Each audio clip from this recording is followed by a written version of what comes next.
ইনকিলাব মঞ্চে ওসমান হাদির প্রতি শ্রদ্ধা জানাতে ঢাকা বিশ্ববিদ্যালয় এলাকায় তার কবর জিয়ারত করবেন বিএনপির ভারপ্রাপ্ত চেয়ারম্যান তারেক রহমান। বিস্তারিত জানাতে যোগ দিচ্ছেন সহকর্মী নূরে আলম।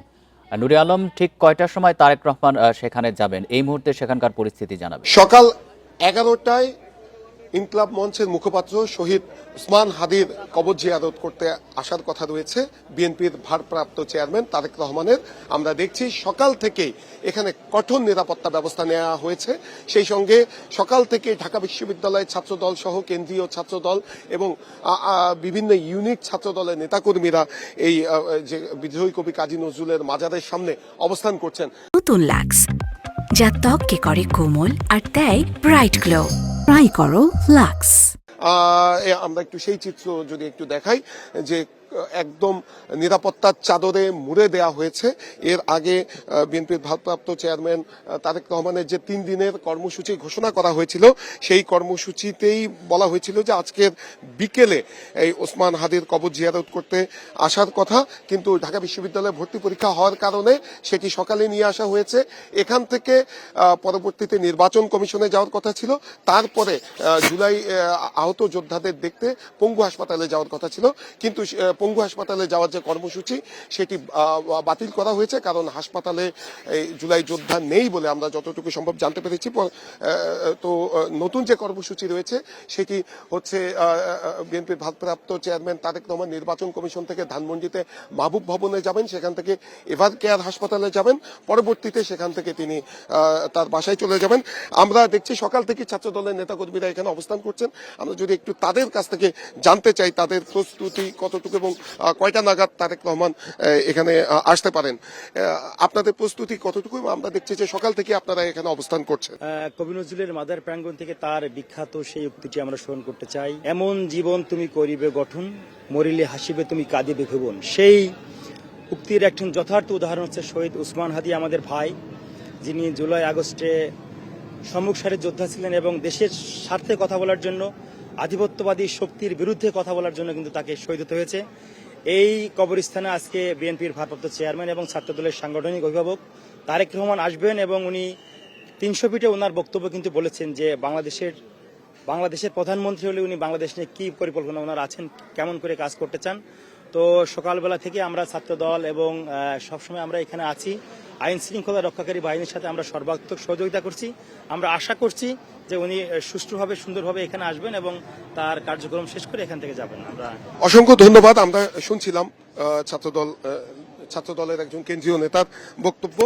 সেই সঙ্গে জানিয়ে রাখি, বিএনপির ভারপ্রাপ্ত চেয়ারম্যান তারেক রহমানের যে সংবর্ধনা অনুষ্ঠান 300 ফিটে অনুষ্ঠিত হয়েছিল, সেখানে তার বক্তব্যে তিনি কিন্তু বাংলাদেশের যে ইতিহাসের পরিক্রম সেটি তিনি উল্লেখ করেছেন। 71 সালে আমাদের শহীদদের কথা তিনি সেখানে বলেছেন এবং রক্তক্ষয়ী মুক্তিযুদ্ধের মাধ্যমে আমাদের দেশ স্বাধীন হয়েছিল।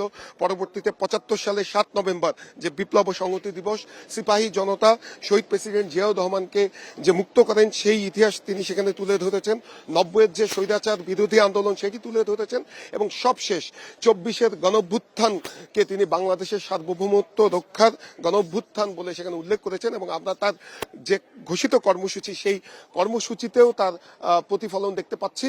যে প্রথম দিন তিনি গতকালকের তিনি শহীদ প্রেসিডেন্ট জিয়াউর রহমানের মাজার জিয়ারত করেন, পরবর্তীতে তিনি সেখান থেকে জাতীয় স্মৃতিসৌধে যান, মুক্তিযুদ্ধে শহীদদের প্রতি শ্রদ্ধা নিবেদন করেন এবং আজকে তার পুরো দিনের কর্মসূচির বড় অংশ জুড়েই ছিল 24 কেন্দ্রিক, অর্থাৎ 24-এর গণঅভ্যুত্থানে সম্মুখ সারির যোদ্ধা, আধিপত্যবাদ বিরোধী নেতা এই ওসমান হাদির কবর জিয়ারতের কর্মসূচি তার রয়েছে। সেই সঙ্গে এখান থেকে তার যাওয়ার কথা ছিল জুলাই গণঅভ্যুত্থানে আহতদের দেখতে পঙ্গু হাসপাতালে, কিন্তু সেটি পরবর্তীতে বাতিল করা হয়, কারণ পঙ্গু হাসপাতালে এখন জুলাই গণঅভ্যুত্থানে আহতরা নেই বলে আমরা জানতে পেরেছি।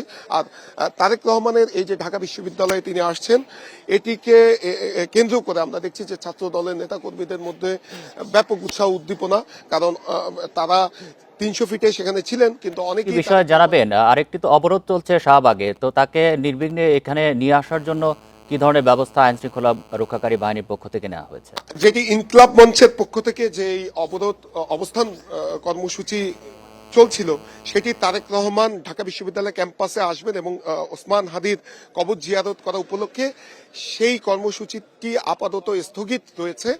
তারেক রহমান এখান থেকে চলে যাওয়ার পরে আবারও ইনকলাব মঞ্চের যারা ওসমান হাদির সহযোদ্ধা রয়েছেন তারা আবার শাহবাগে কর্মসূচি পালন করবেন বলে আমাদেরকে জানিয়েছেন।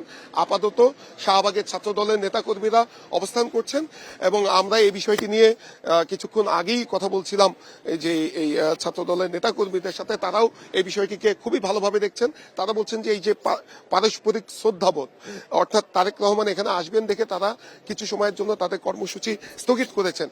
এটির জন্য এই ইনকলাব মঞ্চের নেতাকর্মীদের ছাত্রদলের যারা নেতাকর্মী রয়েছে তারা ধন্যবাদ জানিয়েছেন।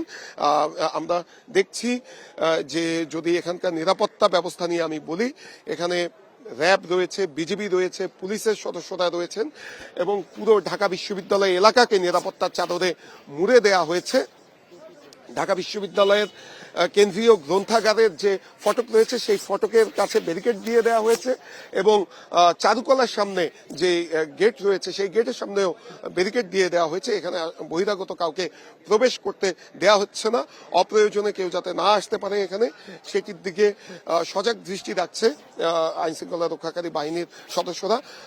আমি কথা বলেছিলাম ঢাকা বিশ্ববিদ্যালয়ের প্রক্টরের সাথে, তিনি বলছেন যে তারেক রহমানের আসা উপলক্ষে যত ধরনের নিরাপত্তার প্রয়োজন সব ধরনের নিরাপত্তার ব্যবস্থা করা হয়েছে এবং শিক্ষার্থীদের প্রতিও বিশ্ববিদ্যালয় কর্তৃপক্ষ আহ্বান জানিয়েছেন অত্যন্ত সুশৃঙ্খলভাবে যাতে তারেক রহমান এই শহীদ ওসমান হাদির কবর জিয়ারত করতে পারেন, তার প্রতি শ্রদ্ধা নিবেদন করতে পারেন, সেই বিষয়ে তাদেরকেও সজাগ থাকার কথা জানিয়েছেন। সেই এই শরীফ ওসমান হাদিকে তার সহযোদ্ধারা বলছেন আধিপত্যবাদের বিরুদ্ধে প্রতিবাদ করার জন্যই শহীদ ওসমান হাদিকে গুলি করে। ঢাকা বিশ্ববিদ্যালয় থেকে জানাচ্ছেন সহকর্মী নূরে আলম।